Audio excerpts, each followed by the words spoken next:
بسم اللہ الرحمن الرحیم۔ یہ آپ کو تعوذ اور تسمیہ کی 6 صورتیں جو بنتی ہیں قرآن کریم میں، اس میں سے 3 صورتیں آپ کو میں نے پڑھا دی تھی۔ یہ چوتھی اور یہ 5ویں صورت ہے۔ چوتھی صورت یہ ہے کہ ابتدائے تلاوت ابتدائے سورہ برات، یعنی آپ جب بھی تلاوت شروع کریں تو تلاوت کہاں سے شروع کریں؟ سورہ برات سے، سورہ توبہ سے تلاوت شروع کریں۔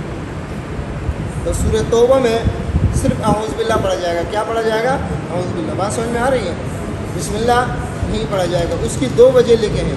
ایک وجہ یہ لکھا ہے کہ چونکہ یہ جو ہے نا کیا نام ہے سورہ توبہ جو ہے اس کے اندر برات کا ذکر ہے اور مشرکین کے لیے اللہ رب العزت نے عذاب کا ذکر کیا ہے، اور بسم اللہ الرحمن الرحیم میں رحمت ہے، تو رحمت اور عذاب ایک ساتھ جمع نہیں ہو سکتے۔ بات سمجھ میں آ رہی ہے؟ دوسری جو وجہ اس کی بیان کی ہے وہ یہ بیان کی ہے کہ سورہ انفال اور سورہ برات جو یہ ایک صورت ہے۔ کیا ہے؟ ایک صورت ہے، الگ صورت نہیں ہے۔ یہ 2 وجہ بیان کی ہے۔ بات سمجھ میں آ رہی ہے؟ تو اس وجہ سے یہاں پر اعوذ باللہ بسم اللہ نہیں ہے، صرف اعوذ باللہ۔ تو اعوذ باللہ جب پڑھیں گے تو اس میں فصل بھی صحیح ہے اور وصل بھی صحیح ہے۔ اعوذ باللہ من الشیطان الرجیم براءۃ من اللہ ورسولہ، اور ملا کر پڑھنے کی صورت میں اعوذ باللہ من الشیطان الرجیم براءۃ من اللہ ورسولہ۔ تو فصل کا مطلب ہے کہ اعوذ باللہ پڑھ کے وقف کریں، براءۃ سے پڑھیں، اور وصل کا مطلب ہے کہ اعوذ باللہ کو سورہ توبہ کے آیات کے ساتھ ملا کر پڑھنا۔ بات سمجھ میں آ رہی ہے؟ ہاں، تو یہ تو آسان ہے۔ اس کے بعد ہے ابتدائی سورہ برات درمیان تلاوت، یعنی اس کا مطلب یہ آپ جب سورہ انفال ختم کریں اور اس کے بعد سورہ توبہ شروع کریں، یعنی آپ قرآن کریم پڑھتے ہوئے آ رہے ہیں، سورہ انفال آپ نے پوری کی، سورہ انفال کے بعد آپ سورہ توبہ شروع کرتے ہیں، تو اس میں 3 جو ہے نا کیا نام ہے چیزیں ہیں۔ کتنی چیزیں ہیں؟ فصل ہے، وصل ہے، سکتہ ہے۔ فصل ہے، وصل ہے، سکتہ ہے۔ بات سمجھ میں آ رہی ہے؟ اچھا، فصل جو ہے نا کیا نام ہے اسی طرح ہے ان اللہ بکل شیء علیم، آپ نے وقف کیا براءۃ من اللہ ورسولہ، اور وصل کا مطلب ہے آپ ملا کر پڑھے ان اللہ بکل شیء علیم براءۃ من اللہ ورسولہ۔ بات سمجھ میں آ رہی ہے؟ اور سکتہ جو ہے نا وہ وقف کی طرح ہے، لیکن اس میں سانس نہیں لیں گے، سانس ان اللہ بکل شیء علیم براءۃ من اللہ ورسولہ۔ بات سمجھ میں آ رہی ہے؟ سکتہ کسے کہتے ہیں؟ یہ سکتہ جو ہے وقف کے قائم مقام ہے۔ کس کے قائم مقام ہے؟ سکتے کی 2 قسمیں، ایک سکتہ معنوی ہے، ایک سکتہ لفظی ہے۔ ایک سکتہ معنوی ہے، ایک سکتہ لفظی ہے۔ جو قرآن کریم میں 4 سکتے ہیں نا، وہ سکتے جو ہے نا وہ معنوی ہے۔ کیا ہے؟ معنوی۔ تو سکتہ معنوی جو ہے وہ وقف کے حکم میں ہے۔ کس کے حکم میں؟ اس پر جب بھی ہم سکتہ کریں گے تو وقف کی طرح کریں گے۔ کس کی طرح کریں گے؟ یعنی عوجا قیما نہیں پڑھیں گے، بلکہ کس طرح پڑھیں گے؟ عوجا قیما۔ بات سمجھ میں آ رہی؟ بات سمجھ میں آیا نہیں آیا؟ یعنی وقف کے طرح۔ کس کے طرح؟ وقف کے طرح۔ فرق کیا ہے؟ وقف کے اندر ہم سانس لے لیتے ہیں اور سکتے میں سانس نہیں لیں گے۔ یہ سکتہ معنوی ہے۔ سکتہ بات سمجھ میں آ رہی ہے؟ قرآن کریم میں 4 جگہ، قرآن کریم میں روایت حفص بطریق شاطبی یہاں پر سکتہ ضروری ہے۔ بطریق طیبۃ النشر جو ہے نا کیا نام ہے اس میں پھر سکتہ بھی ہے اور عدم سکتہ بھی ہے۔ بات سمجھے نا؟ لیکن بطریق شاطبیہ جو ہم عام طور پہ جو پڑھتے ہیں اس میں جو ہے نا اس طریق پر یہاں پر سکتہ کیا ہے؟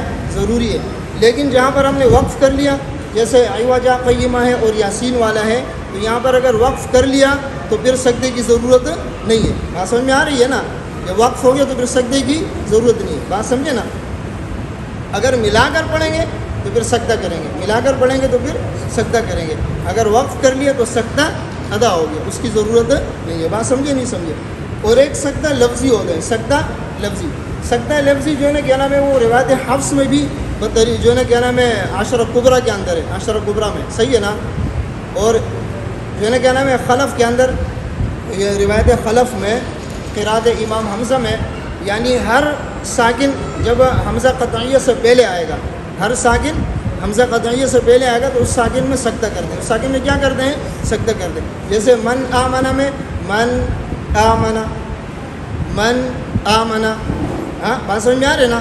تو یہ سکتہ لفظی ہے، اس کے اندر وقف کی طرح سکتہ نہیں کریں گے۔ اگر تنوین آئے گا، تنوین کے بعد حمزہ آئے گا تو ہم تنوین پڑھ کے تنوین کے نون ساکن میں سکتہ کریں گے۔ تنوین کے اندر نون ساکن ہوتا ہے نا، دیکھو 2 زبر 2 زیر 2 پیش ہے نا، 2 زبر 2 زیر 2 پیش، یہ جس بھی حرف کے اندر حرف کے اوپر آئے گا نا اس حرف میں اصل میں نون ہوتا ہے، اصل میں نون ہوتا ہے۔ یہ 2 زبر 2 زیر 2 پیش جو ہے نا اس کا ایک زبر حرکت دیں، دوسرا زبر جو وہ نون کے اوپر دلالت کر دیں جو اس کے اندر نون ساکن ہے.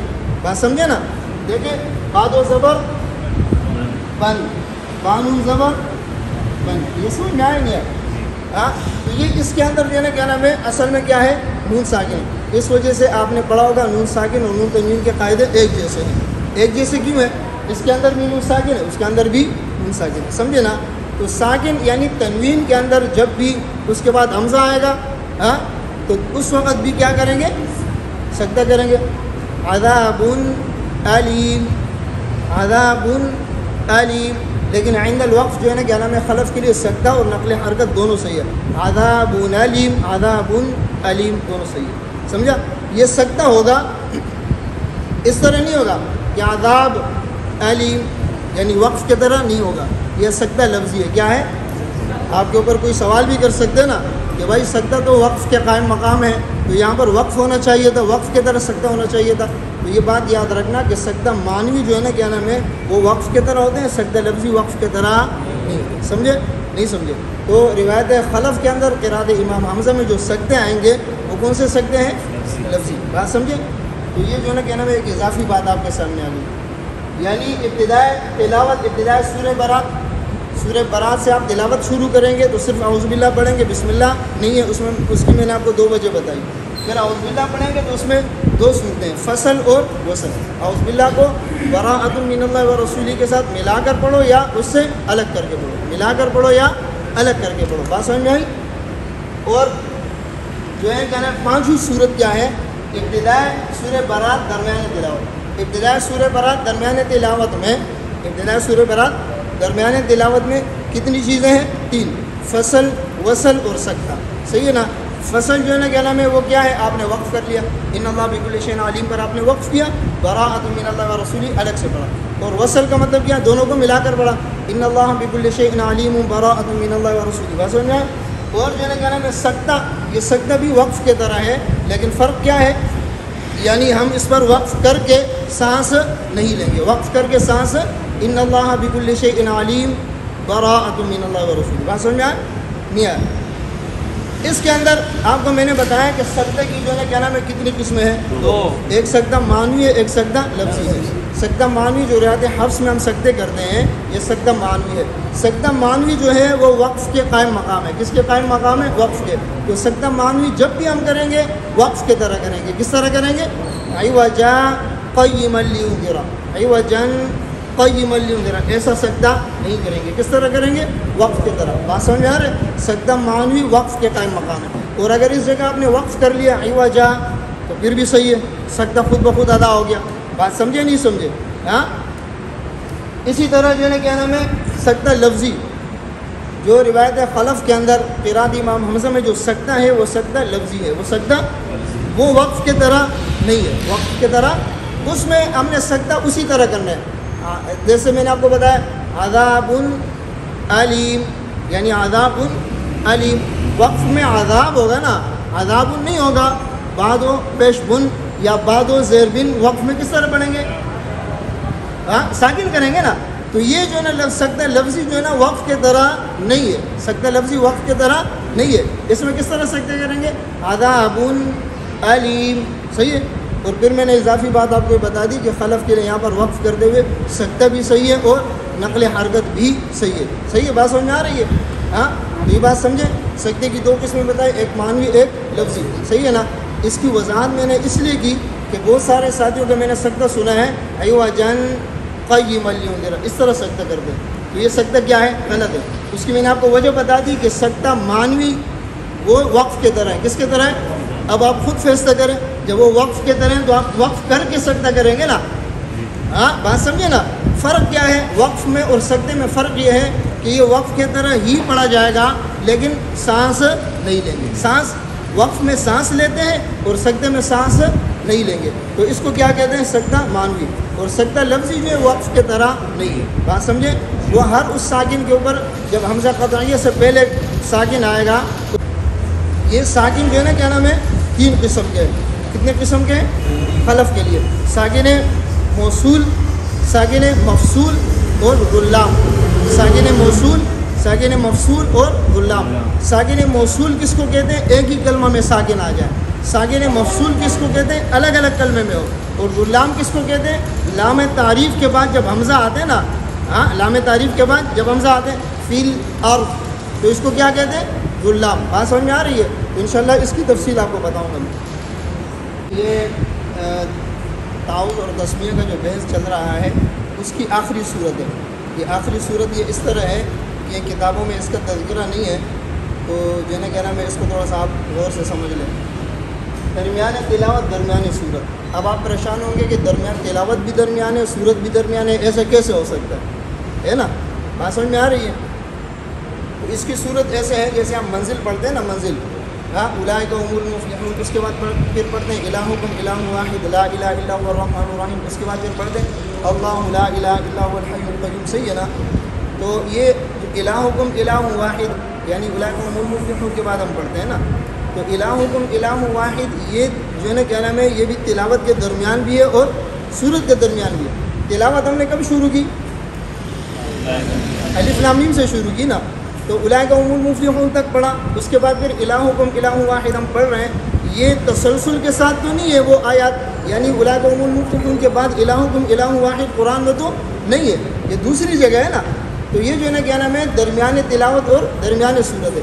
صورت کا بھی درمیان ہے اور تلاوت کا بھی درمیان ہے. اب اس میں کیا کرنا ہے؟ اس میں کیا کرنا ہے؟ آپ سب سے پہلے یہ دیکھیں، یہ تعوذ کا محل ہے؟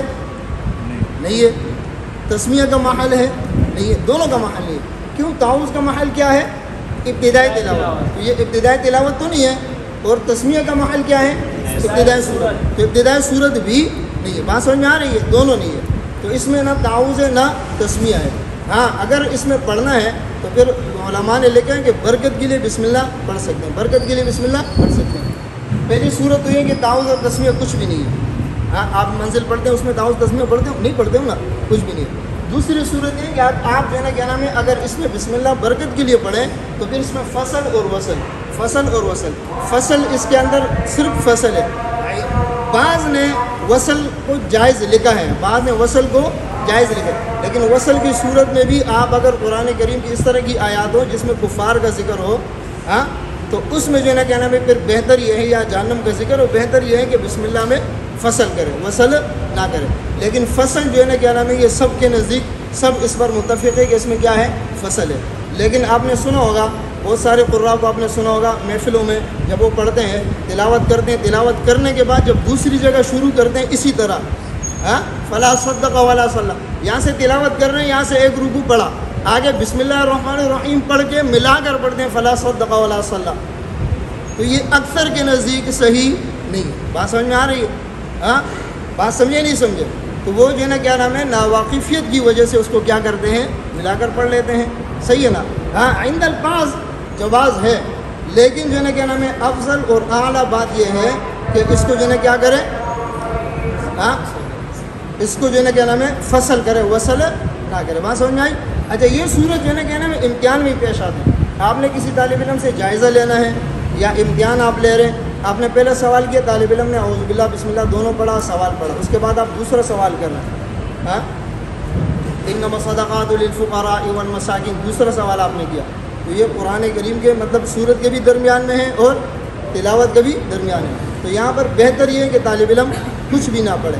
لیکن بعض طالب علم اعوذ باللہ پڑھتے ہیں، بعض طالب علم کیا پڑھتے ہیں، اعوذ باللہ. تو اعوذ باللہ پڑھنے کی ضرورت نہیں ہے، بسم اللہ اگر پڑھیں تو اس کے جو ہے نا کیا نام ہے، علماء نے لکھا ہے کہ برکت کے لیے بسم اللہ پڑھ سکتے ہیں. لیکن بسم اللہ کی بھی ضرورت ہے، نہ اعوذ باللہ کی ضرورت ہے نہ بسم اللہ کی. بات سمجھ میں آئی؟